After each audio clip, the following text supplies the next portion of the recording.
get power now? This is gonna die. I just can't believe this is all really happening. Is there some place I can plug into? Really didn't expect no power here. No power? I don't know. I'm just. Where is it? There we go. God, there's my man.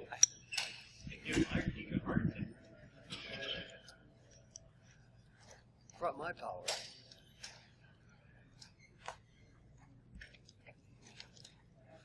All right, please welcome Anthony Czarnik. His talk today is called No InfoSec Staff, No Problem. I just got LASIK. I have to use glasses now. See where my page down key is.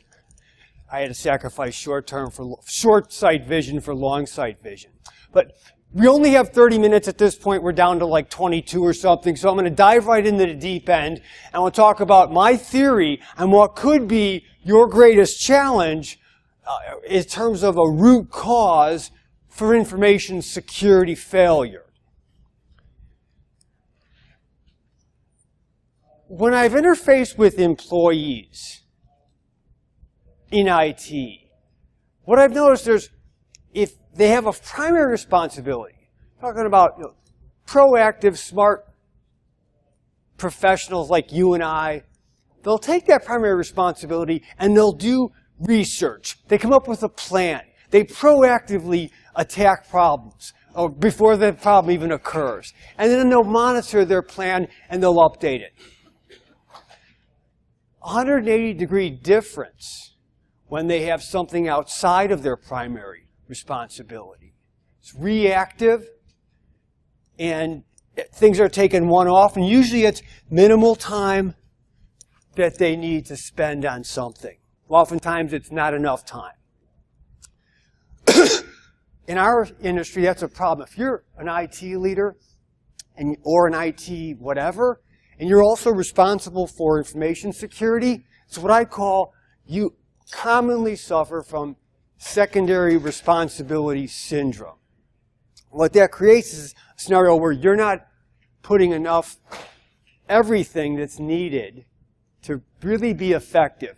You may think that until you get breached, you may not be aware of it. Case in point, someone was referred to me, IT Director Tony, I got 3 problems I'm trying to solve. Can you write me a statement of work for it? Let's sit down. I talked a little bit about his environment, his organization, and then I learned that I would take a step back and I would do a risk assessment. He said, I can't. I only have enough budget for these 3 things. I know I'm still going to need to do them. I can't. We figured it out. What resulted was, out of the risk assessment, a roadmap that we agreed on. We agreed on a roadmap, which the bottom line is it was much different priorities than the 3 things he mentioned. And what was fantastic is because of the risk assessment, we were able to go back to the CEO and get an order of magnitude more budget. Because we proved how we were going to reduce the risk of IT, which was enabling the organization to achieve its business objectives. Another example in that case, third-party software. My IT director claimed the organizations in business, the stakeholders, they were responsible for security of those third-party apps. When I met with the stakeholders, they said the IT director was responsible. So in the end result, nobody was responsible, accountable, or even looking into that the third-party cloud applications they were using were actually secure. So my theory and the case in point, they're the drivers for this shortened session where I want to provide you with information about what could be potentially show-stopping challenges. Some you haven't encountered yet, and some you may not even be aware of yet. Now, unlike the IT director, I can't provide you with a roadmap today, right? Because your roadmap's different than your roadmap, different than your roadmap. But what I can and plan to provide you today is a travel guide that will make you aware of tools like compasses and maps, roadside hazards, warning signs, and I can also provide you with, for example, information, factors you should consider when you're determining your mode of transportation. You may say, well, I know I should drive a car and not a motorcycle. But have you thought maybe you should actually be taking the bus or a plane? Let somebody else drive.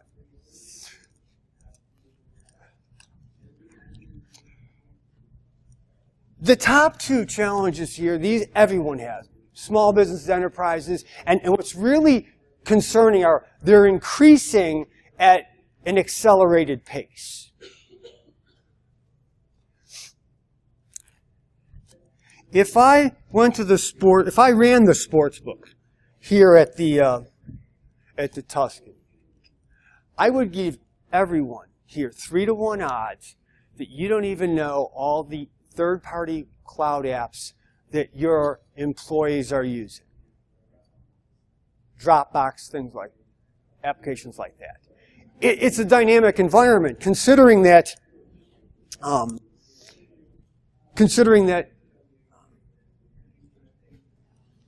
let's jump ahead here. Considering that the legacy perimeter as we knew it, it's really dissolving. I mean, we've now, at first, went from a computer data center to the internet, and now the whole world has access. Now, all of a sudden, what happened to the perimeter? We got mobile devices from our employees, our customers, our partners, accessing remote users. They can be using their own device or our company-sponsored device. Virtualization, it creates a blind spot. Now that system is really a network. How do you see inside of there? Complexity, it's like kryptonite for security. Let's take a step back. I jumped ahead here, trying to save time. But the risk is real. SMBs are being targeted. In one case, beyond just because it's an opportunistic attack, the security engineer that I trust on all types of security risk assessments, Dmitry Sneska, he's opportunistic in his approach to say penetration testing. And you got opportunistic attackers, they don't care who you are. They find an IP, they can get in, they're going to go for data. So the risk is real. SMBs are being targeted. If you have partners as an SMB where they're enterprise and you're a way to get in to that enterprise. I'm a legal firm and I've got Boeing as my client. Who's probably got weaker security? Let's go after the law firm and go through and get Boeing that way. It's a really complex network. I got to move fast. It's not just time, but it's actually the bus routes, CTA routes in Chicago. Everyone's probably heard or seen some type of zombie movie, right? Dawn of the Dead was the first. I think the black and white. Basically, you know the storyline, even if you haven't seen one. You've got people, all of a sudden there's dead people coming back to life to eat them. And they're freaked out. And they're running, and all of a sudden they find some old house, right? And it's panic, and they get in, and they just bolt up the doors, and they board up the windows. And they take that first sigh of relief, and all of a sudden they hear some noise, like from downstairs. Zombies are at the cellar door. As an industry, the network and the operating system were where we were targeted. Those were the attack vectors. And we shored those up pretty well. And so what did the attackers do? Well, they found an area that not only we hadn't protected before, but it was more complex to protect because there's multiple layers. And developers, right? They don't. What do you think they get paid more for? For writing code that has functionality and performance, or for making sure there's no SQL injections? So the zombies are at our cellar door. And it's not just web applications. Blacklisting, it's not effective if you've got malware that keeps changing its signature by obfuscation. So it works the same, but it's a little bit different. All of a sudden, Barracuda and Sophos, and they're not detecting it. Picture this. You're in your office, the red phone rings. You know it's serious. Your #1 web application, which is the revenue-generating e-commerce, it's down to a crawl. So your entire IT staff is on it. This is primary responsibility now. It may be only you, but everyone's on it. Because there could be terrorists in your data center, and you wouldn't even know it. But you know what? Again, I'm betting that there are terrorists, cyber terrorists. And what they're doing is that denial of service was a smokescreen. And while you're focused on fixing that problem, they're exfiltrating sensitive data.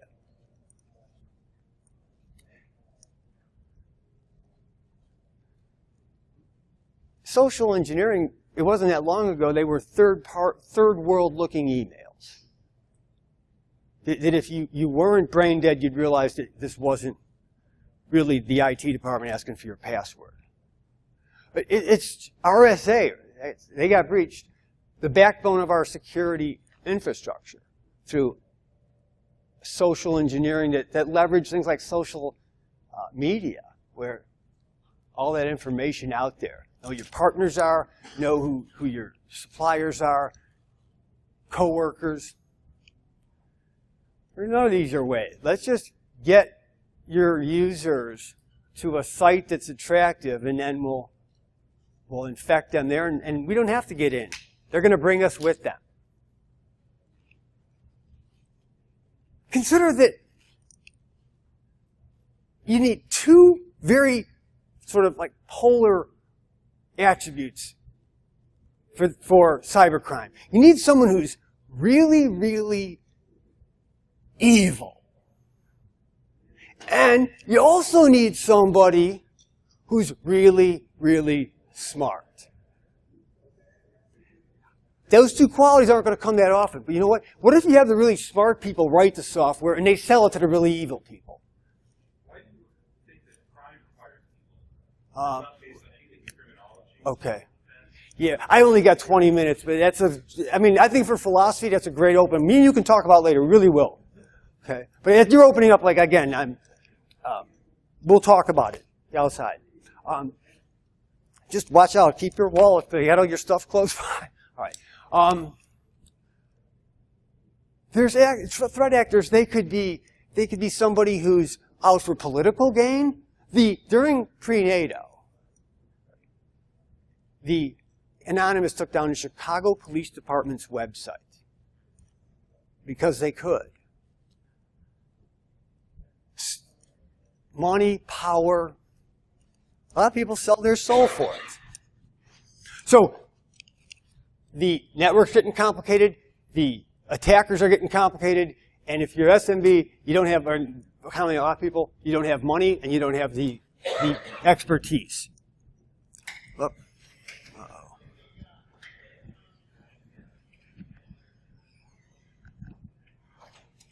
Hey, Dimitri, I got lost something here. I got to get my glasses on. I hit end. I'm going to get right back to the PPT. I've hit the wrong button.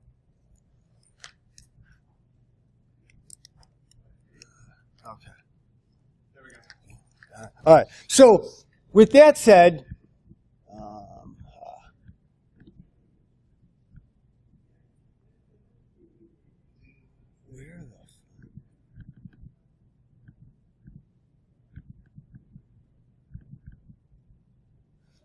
the whole thing.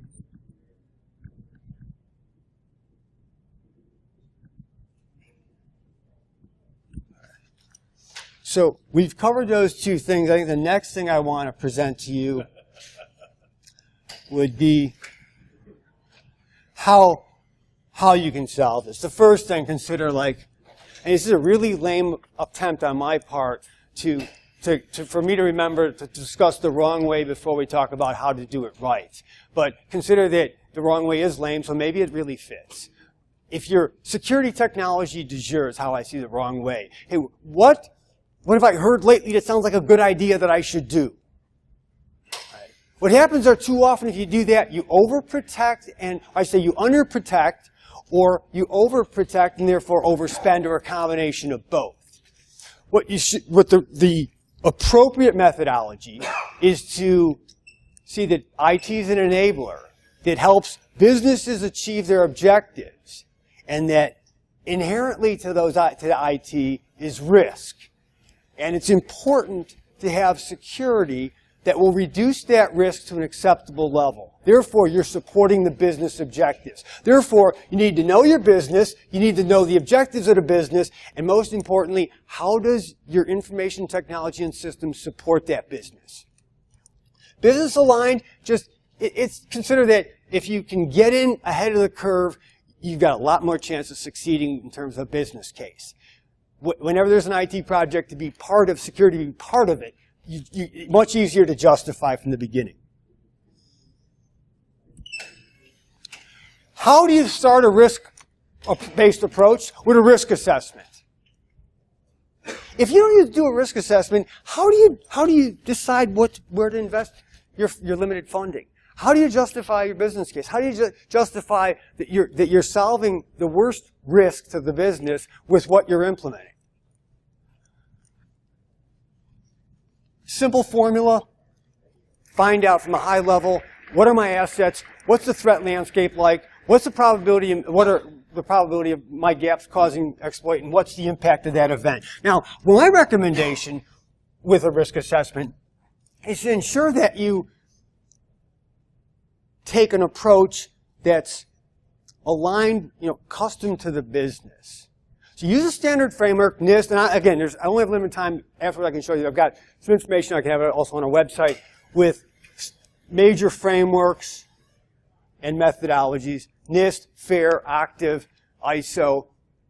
Start out with a standard, and then I prefer to customize it, not just by itself, maybe blend a couple of the best parts of multiple standards. And then with a smaller business, it's not a security person on staff, work with the IT director, because they're going to have their challenges that it's going to be helpful for them. They're going to take ownership then. They're going to want to work together.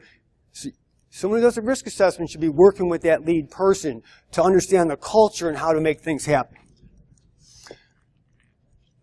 The number one output from a risk assessment, if you're still an immature security organization, is a formal program. Consider this is your blueprint. This is where all security decisions are made going forward. I know sometimes it's tough when you feel there's not enough time in the day. But take the step back and build a program that then, consider a blueprint what it does. After I have a blueprint, say for a building, if I need to make a change, the change I need to make at whatever level is I can see the effect to all the other components at that level or to other levels. Otherwise, you don't really know. Starts out, the framework is like say I'm going to buy a two-bedroom ranch or a condo. The policy is your foundation. And then the security controls, that's what you actually see, the house, the walls, the roofing. Again, offline, I also have papers on this. But policy, it's important. I know if you're a technologist, when I go into school with computer science, marketing, make it red and people see it. That's like too simple to even deal with. No, it's really important though. Like policy, someone comes in to check an auditor, you don't have policy, you're screwed. Then they're going to look at everything really, really deep and nail you. So you want to have policy that's really, then your security controls support that policy. They implement it, they enforce it. And what keeps that all together are procedures. You want your policies to be spoken like with enforceful language. We thought it would be nice, or do this if you can. You want to make sure that there's also a result. If you don't do this, this is what's going to happen that's bad. Have your senior management approve it. Passwords, if you read there's a Verizon data breach with the FBI every year. There are a high percentage of breaches that occur because passwords, simple things like passwords were involved. Simple controls weren't tested. You gotta be kidding me. Hey, Dimitri, if you don't mind, please help me out. So we only got a couple minutes. So consider that, how are you then going to say, I'm telling you what you need to do, but how do you do it, right? There's two ways. You fly solo or you work with somebody. Maybe you have them do a lot of the work. One thing in terms of doing it solo, consider there's a ton of information that you're going to need. Core information like these NIST 800 series or ISO 27001-259. All this, that's your core you should do first. Secondly, there's yearly papers like the Verizon Data Breach Report. Michael Davis, he's got the security strategy. What are all your peers doing? I personally like to take them together and do a correlation. What's going on based on what people are saying, and what they're doing, what's happening in the attack world, and what they're doing. Now, the trick to now is getting that subject matter expertise is to filter, because you don't have time to read everything that's out there. You've got to find that filter that gets it to you. A lot of inexpensive tools that are available that you'd want to use. And again, I'll have a list of that for you, of those tools. A list of technical controls. Now, what happens? If you put access control hooks up with encryption, what do you get as an offspring? You get a child that can travel securely on the network, on the internet. But these, I should go back, because this is real important. If you do these three things when you're doing security controls are most important. You want to do it data-centric. So take a look at your most important data through classification. Ensure that that data is secure through every layer of technology and everywhere it travels on a network. Holistic. Don't look at just one particular controller tool. What is the holistic effect of all my controls? Defense in depth. I hate getting sick. I wash my hands. I don't put my hands in my face. I take plenty of vitamin C. I eat. I sleep. Defense in depth.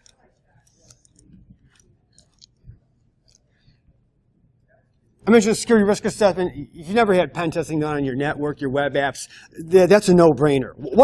Okay, I've done all these things. What can someone who's got a really good mind, like an attacker, what can they really do?